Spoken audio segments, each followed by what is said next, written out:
आदिवासी भागामधला असणारा हा जो सगळ्यात मोठा जो प्रश्न आहे तो जमिनीचा आहे। काही ठिकाणी आदिवासींच्या जमिनी बळकावलेल्या आहेत आणि काही ठिकाणी जागा नाही म्हणून असणारं शासनाच्या जागेवरती आदिवासी स्वतःचं कुटुंब करून त्या ठिकाणी असणारा राहतो, अशी परिस्थिती आहे। जिथे जमिनी बळकावलेल्या आहेत, एक फार मोठा लढा 72-73 साली झाला आणि 72-73 साली त्या लढ्याचा असणारा फलश्रुती अशी झाली की कायदा करण्यात आला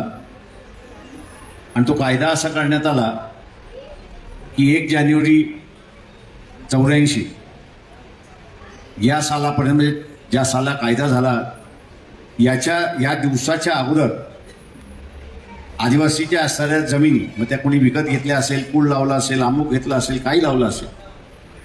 या सगळ्या जमिनी शासन जमा होणार आणि शासन जमा झाल्यानंतर ती पुन्हा असणारं आदिवासीला, म्हणजे ज्याची मूळ जमीन होती त्याला पुन्हा असणारं रिग्रँड केला जाईल, असा असणारा 84चा असणारा कायदा आहे की तो आजही अस्तित्वामध्ये आहे।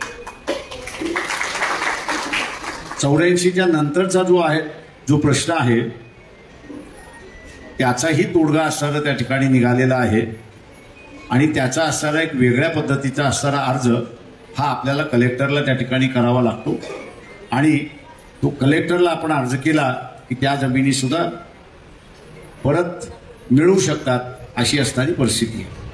परंतु त्याला प्रयत्न करावे लागतील, त्याच्याचबरोबर असणारी सगळी कागदपत्र त्या ठिकाणी जोडावी लागतील, अशी एक परिस्थिती आहे।